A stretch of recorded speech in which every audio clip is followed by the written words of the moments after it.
محرم کے حوالے سے ایک بات کر لوں. یہ 10 محرم کا روزہ, رسول اللہ صلی اللہ علیہ وسلم نے ارشاد فرمایا کہ عاشورہ کا روزہ مجھے اللہ کی رحمت سے امید ہے کہ 1 سال کے گناہوں کا کفارہ ہے. تو بڑی فضیلت ہے. رمضان کے بعد سب سے زیادہ فضیلت عاشورہ کے روزے کی ہے, 10 محرم کا روزہ. سمجھ رہے ہیں؟ محرم میں ہمیں شریعت نے کیا کرنے کا حکم دیا ہے, اسلام کیا کہتا ہے؟ پہلی بات, اسلام یہ کہتا ہے کہ محرم میں روزے رکھنا دوسرے مہینوں کی نسبت زیادہ ثواب ہے. رمضان کے بعد تو زیادہ سے زیادہ روزے رکھیں, اور اسپیشلی 10 محرم کا روزہ 1 سال کے گناہوں کا کفارہ ہے, یہ اور زیادہ ثواب ہے. پورے محرم نہیں رکھے جاتے تو کیا کرنا ہے, 10 محرم کا رکھنا ہے. حدیث میں آتا ہے کہ آپ نے حکم دیا 2 روزے ملا کے رکھو, کیونکہ یہودی جو تھے وہ 1 روزہ رکھتے تھے, صحیح ہے نا. تو یہودیوں سے مشابہت سے بچنے کے لیے ہمیں حکم دیا کہ اس کے ساتھ ایک اور روزہ ملائیں. تو علماء یہ کہتے ہیں کہ آج کل یہودی 10 محرم کا روزہ نہیں رکھتے, تو اب مشابہت ختم ہو گئی ہے. تو اگر کوئی 9, 10 یا 10, 11 کا رکھ لے تو اچھی بات ہے, نہیں تو صرف 10 محرم کا بھی رکھ لے تو بھی انشاءاللہ پورا ثواب ملے گا, کیونکہ اب اس میں مشابہت رہی نہیں ہے. سمجھ رہے ہیں کہ نہیں سمجھ رہے؟ یہ کرنے کا کام ہے. دوسرا کام, محرم میں گناہ دوسرے مہینوں کی نسبت زیادہ, اس کی قباحت زیادہ بڑھ جاتی ہے, کیونکہ 4 مہینے محترم ہیں, شوال, ذیقعدہ, ذیقعدہ, ذی الحجہ, محرم اور رجب. یہ 4 مہینے جو ہیں اسلام میں اشہر حرم کہلاتے ہیں. قرآن کہہ رہا ہے فلا تظلموا فیہن انفسکم, ان میں اپنی جانوں پہ ظلم مت کرو. یہ ماتم کرنا بھی تو ظلم ہے نا اپنی جان پہ. تو اللہ نے فرمایا ان 4 مہینوں میں اپنی جان پہ ظلم مت کرو. کسی بھی طرح سے ظلم ہو, جسمانی ظلم ہو, روحانی ظلم ہو. جسمانی ظلم ماتم کر کے بھی ہو سکتا ہے, اور انگاروں پہ چل کے بھی ہو سکتا ہے, اپنے آپ کو پیٹ کے بھی ہو سکتا ہے.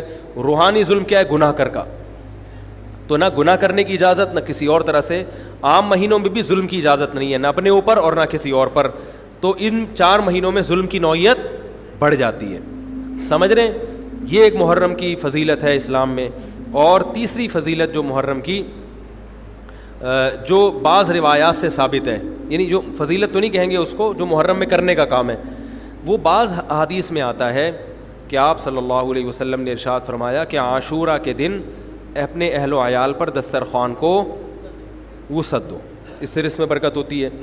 لیکن یہ جو حدیث ہے یہ ضعیف ہے, سند کے لحاظ سے پاورفل اور مضبوط نہیں ہے.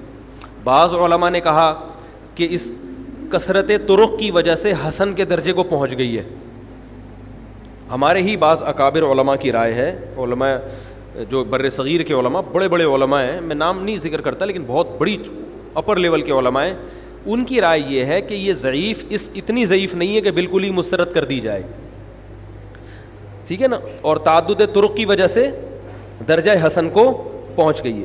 علامہ ابن تیمیہ رحمہ اللہ تعالی, جن کو سعودی عرب میں بہت فالو کیا جاتا ہے, ان کی رائے اور سلفی علماء کی رائے, جو سعودی عرب کے العثیمین, بن باز وغیرہ تھے, ان کی رائے یہ کہ یہ حدیث بالکل صحیح نہیں ہے, اور اس کی کوئی حیثیت نہیں ہے کہ دسترخوان کو وسیع کیا جائے اور عاشورہ کے دن کھانا کھلایا جائے. سمجھ رہے کہ نہیں سمجھ رہے؟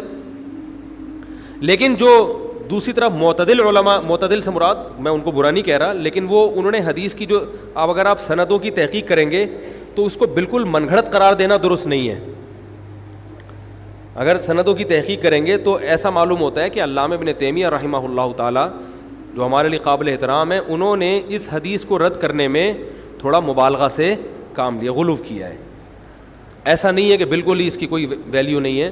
تو ضعیف روایتیں ہیں لیکن کثرت طرق کی وجہ سے درجہ حسن کو پہنچ گئی ہیں. سمجھ رہے کہ نہیں سمجھ رہے؟ اس وجہ سے بعض علماء کی رائے, بلکہ جمہور کی رائے یہی ہے کہ محرم میں اگر کوئی اپنے بچوں کو جمع کر کے اچھا کھانا کھلا دیتا ہے 10 محرم کو, اور یہ حلیم شاید یہیں سے نکلا ہے, شاید یہیں سے نکلا ہے کہ یوں وہ اچھا کھانا ہو جائے گا, تو وہ کہتے ہیں کوئی حرج نہیں ہے. لیکن ایک بات جو دوسرے علماء کہتے ہیں, جو میری بھی سمجھ میں آتا ہے, بلکہ میں نے پہلے کہیں پڑھا تو نہیں, میرا دماغ اس طرف گیا, لیکن اس کی تائید میں علماء کے فتاویٰ مل گئے.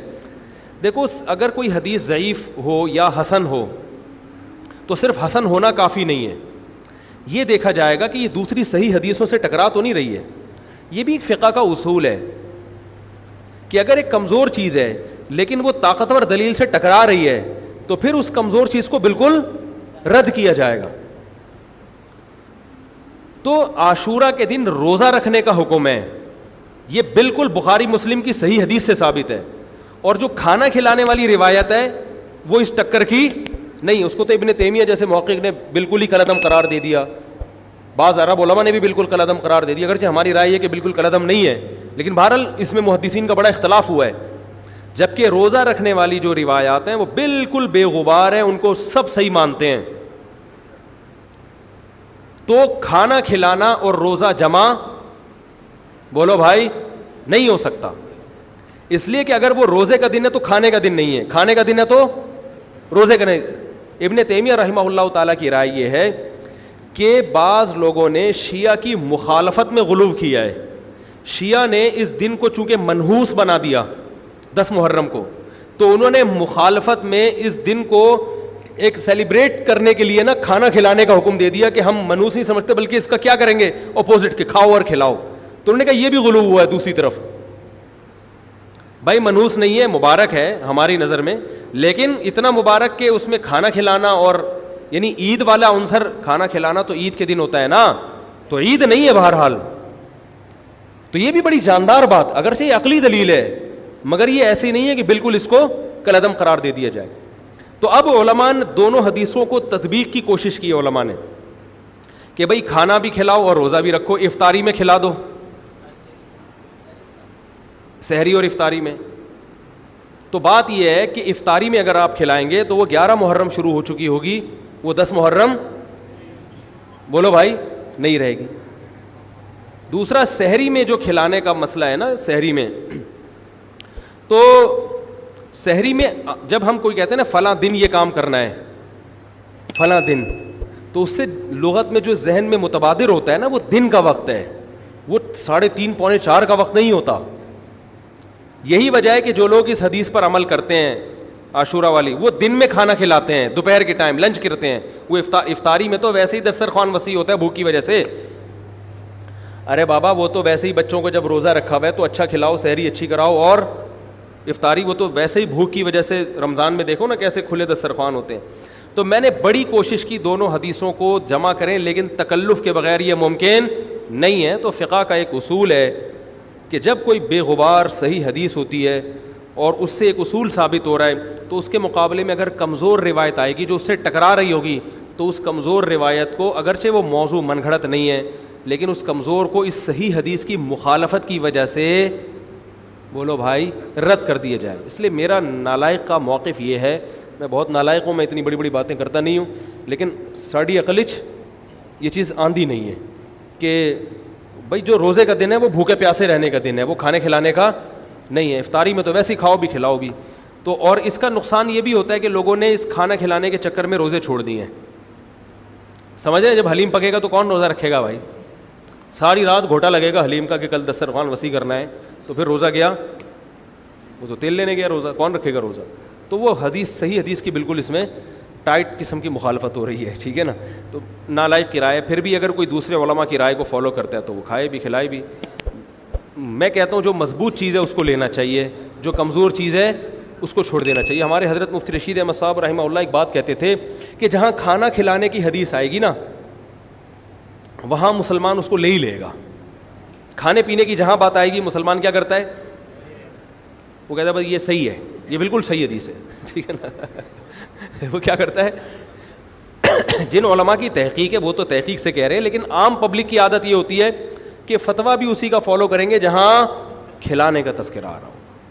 تو اب ہمارے کہتے ہیں جہاں کھانا کھلانے کی بات آئی مسلمان کہتا ہے بس یہ بالکل صحیح بخاری کی طرز پر ہی، بخاری کی شرط پر ہی حدیث. تو بھائی بھوکا رہنا عبادت ہے، بھوکا رہنا سنت ہے. بچوں کو تو ویسے ہی کھلاؤ عاشورہ ہو یا نہیں ہو، اور سحری افطاری کرا دو، اچھی سی روزہ رکھواؤ. اور جو بالکل چھوٹے بچے ہیں وہ تو ویسے ہی کھاتے ہیں.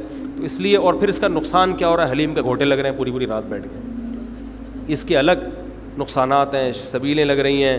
حضرت حسین رضی اللہ تعالیٰ عنہ تو کربلا میں شدید گرمی میں بھوکے اور پیاسے اپنی جان دیتے ہیں اور یہاں ہم کیا کر رہے ہیں, کھانا کھا رہے ہیں, اب دیگیں پکا رہے ہیں, شربت پی رہے ہیں. تو یہ بات عقل میں آنے والی نہیں ہے. تو عاشورہ کے دن کی مناسبت سے روزہ ہی ہے, وہ روزہ رکھنے کا دن ہے. اللہ تعالیٰ عمل کی توفیق عطا فرمائے. وما علینا.